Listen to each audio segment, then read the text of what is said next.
A paz do Senhor, gente. Tudo bem? Dia 347, Hebreus, continuando Hebreus, capítulo 8. Vamos lá, 8, 9 e 10. Vamos lá, capítulo de número 8. O mais importante do que estamos tratando é que temos um sumo sacerdote como esse, o qual se assentou à direita do trono da majestade nos céus e serve no santuário, no verdadeiro tabernáculo que o Senhor exigiu. Não. Erigiu. Eu não sei o que significa isso. É erigiu, se tá certo, mas tá erigiu. E-R-I-G-I-U. Vamos lá. De novo, o 2. E serve no santuário, no verdadeiro tabernáculo que o Senhor erigiu, e não o homem. Todo sumo sacerdote é constituído para apresentar ofertas e sacrifícios, e por isso era necessário que também este tivesse algo a oferecer. Se ele estivesse na terra, nem seria sumo sacerdote, visto que já existem aqueles que apresentam as ofertas prescritas pela lei.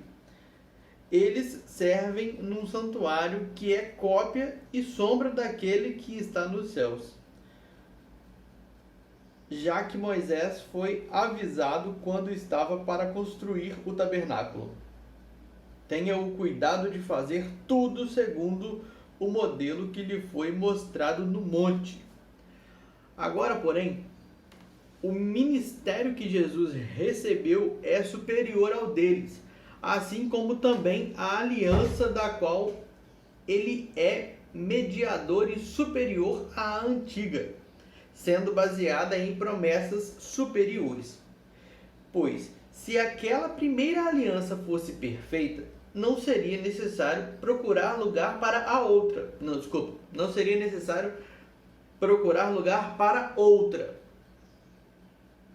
Deus, porém, achou o povo em falta e disse, olha de novo, versículo 8. Deus, porém, achou o povo em falta e disse, estão chegando os dias, declara o Senhor, quando farei uma nova aliança com a comunidade de Israel e com a comunidade de Judá.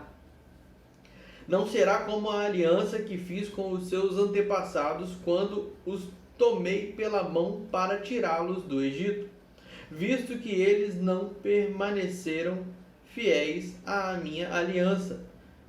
Eu me afastei deles, diz o Senhor. Esta é a aliança que farei com a comunidade de Israel depois daqueles dias, declara o Senhor. Porei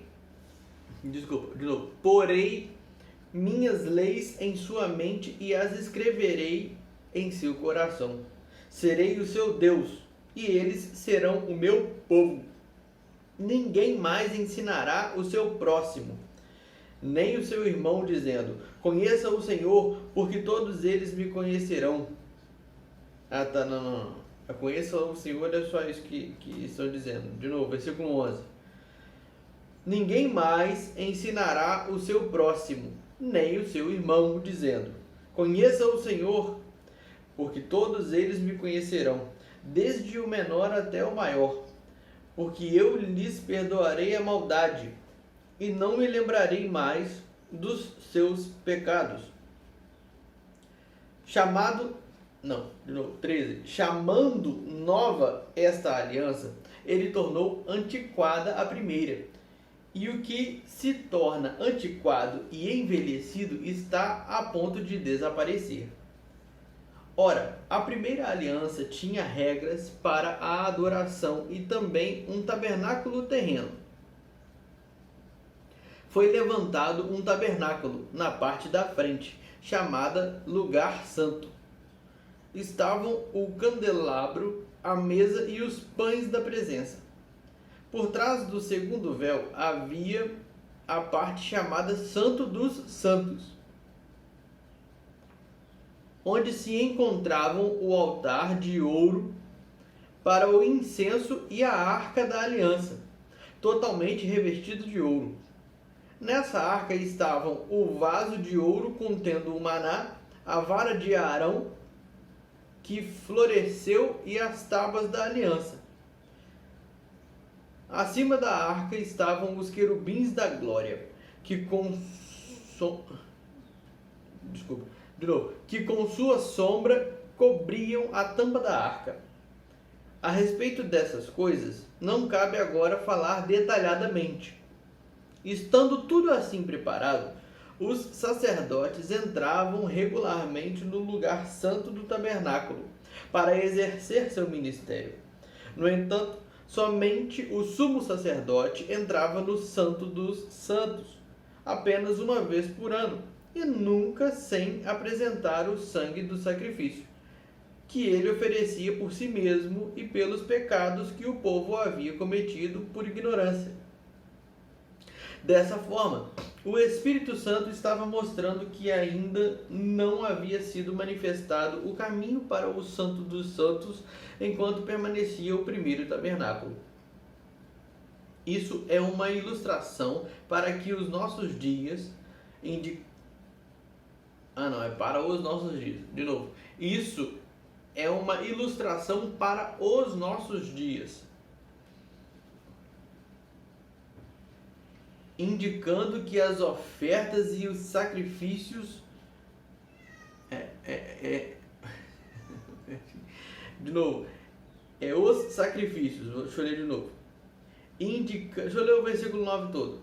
Isso é uma ilustração para os nossos dias, indicando que as ofertas e os sacrifícios oferecidos não podiam dar ao adorador uma consciência perfeitamente limpa. Eram apenas prescrições que tratavam de comida e bebida e de várias cerimônias de purificação com água. Essas ordenanças exteriores foram impostas até o tempo da nova ordem. Quando Cristo veio como sumo sacerdote dos benefícios agora presentes, ele adentrou o maior e mais perfeito tabernáculo, não feito pelo homem, isto é, não pertencente a esta criação, não por meio de sangue de bodes e novilhos, mas pelo seu próprio sangue. Ele entrou no Santo dos Santos, de uma vez por todas, e obteve eterna redenção.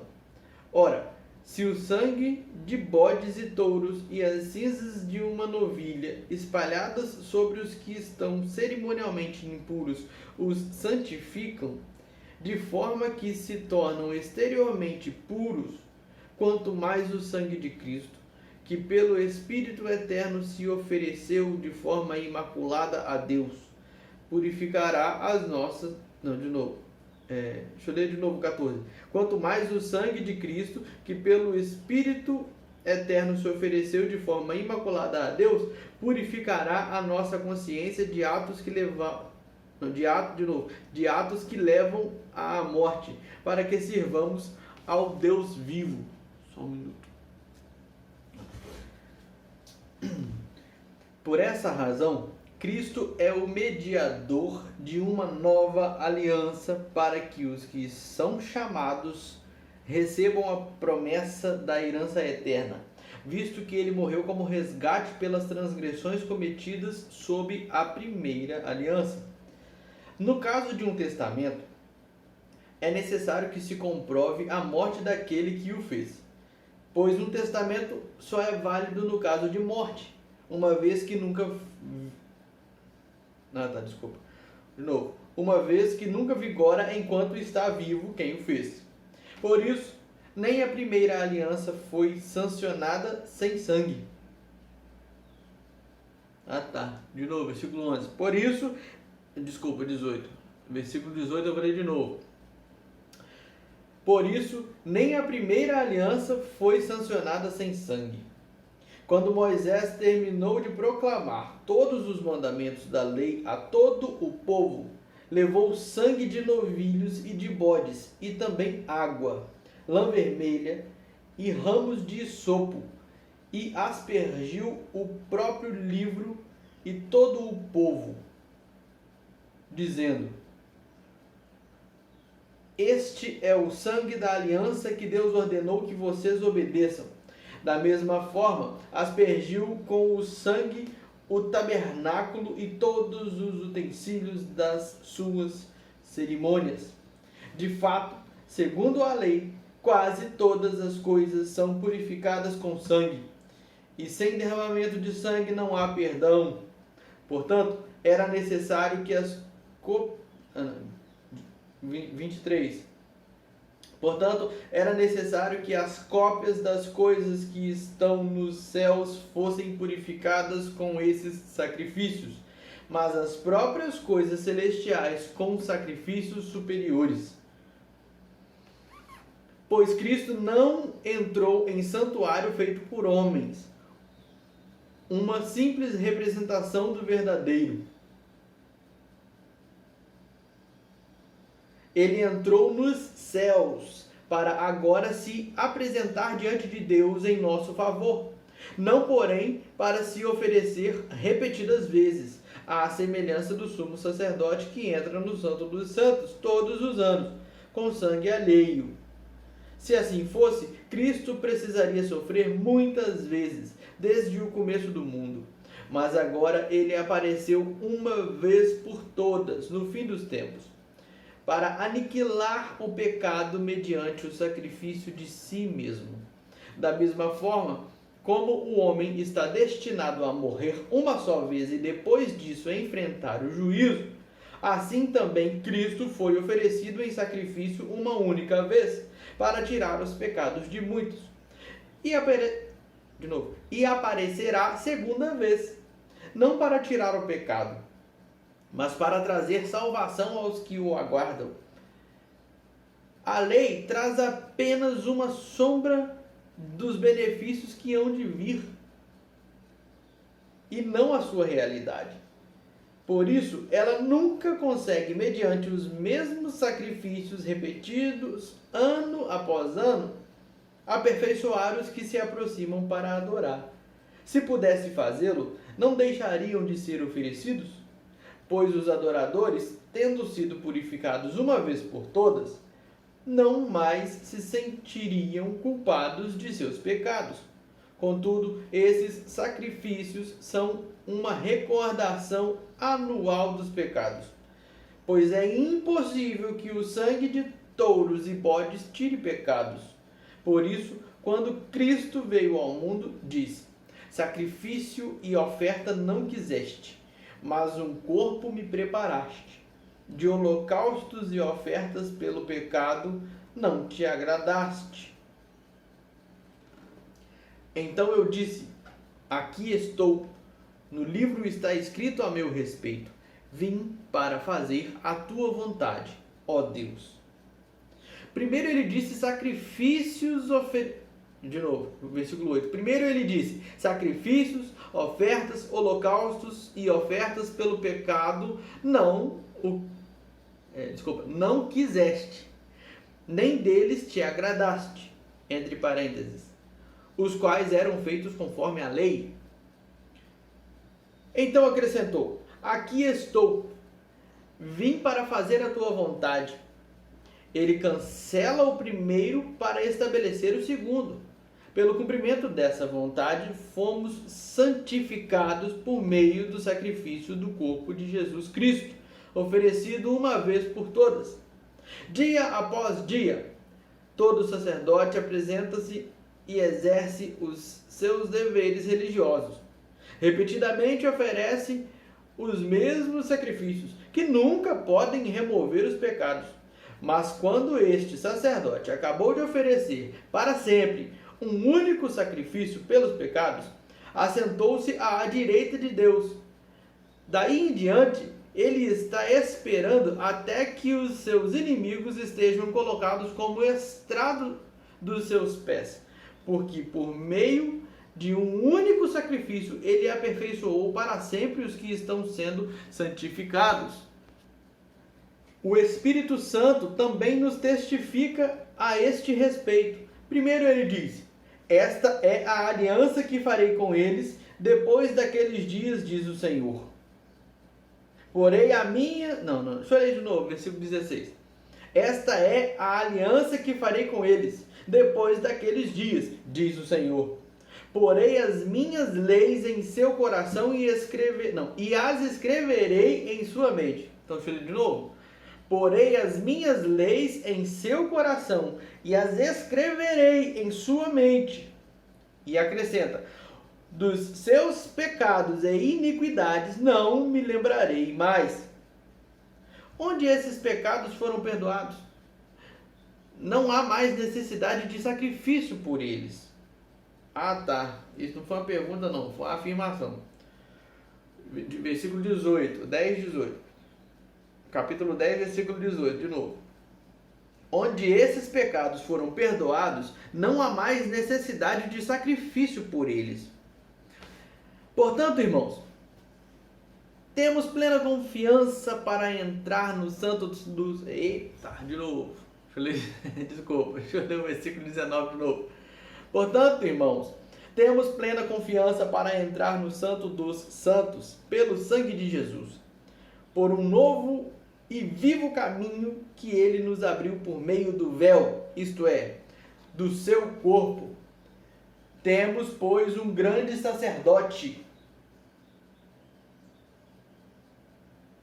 De novo, 21. Temos, pois, um grande sacerdote sobre a casa de Deus.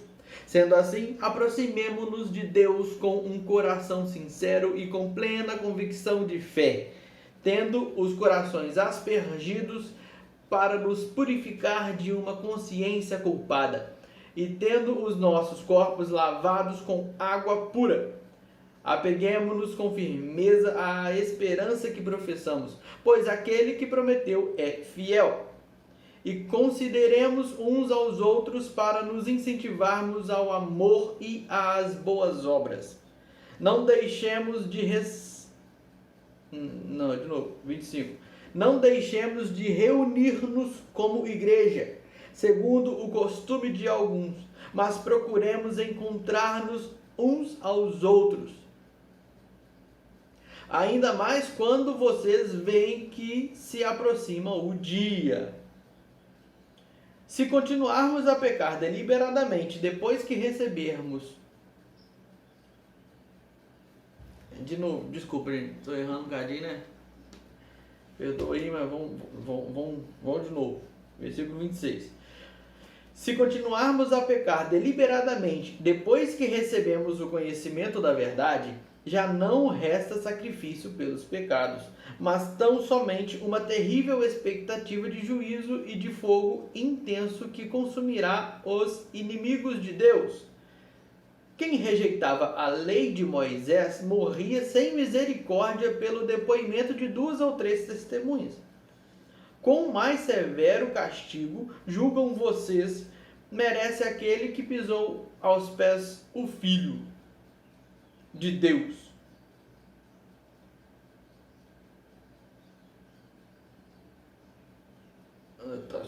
Tá, 29, de novo. Quão mais severo castigo, julgam vocês, merece aquele que pisou aos pés o Filho de Deus, profanou o sangue da aliança pelo qual ele foi santificado e insultou o Espírito da graça. Pois conhecemos aquele que disse: a mim pertence a vingança, eu retribuirei. E outra vez, o Senhor julgará o seu povo. Terrível coisa é cair nas mãos do Deus vivo. Lembrem-se dos primeiros dias, depois que vocês foram iluminados, quando suportaram muita luta e muito sofrimento. Algumas vezes vocês foram expostos a insultos e tribulações. Em outras ocasiões, fizeram-se solidários com os que assim foram tratados. Vocês se compadeceram dos que estavam na prisão e aceitaram alegremente o confisco dos seus próprios bens, pois sabiam que possuíam bens superiores e permanentes. Por isso, não abram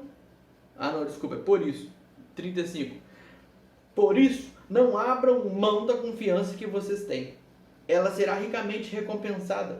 Vocês precisam perseverar de modo que, quando tiverem feito a vontade de Deus, recebam o que ele prometeu. Pois em breve, muito em breve, aquele que vem virá e não demorará, mas o meu justo viverá pela fé. E se retroceder, não me agradarei dele. Nós, porém, não somos dos que retrocedem e são destruídos, mas dos que creem e são salvos. Amém? Amém? Quem aí? Ai, que susto, achei que tinha parado de gravar. Vamos lá. Quem aí é dos que creem e são salvos? Amém? Glória a Deus. Pai do Senhor. Até amanhã.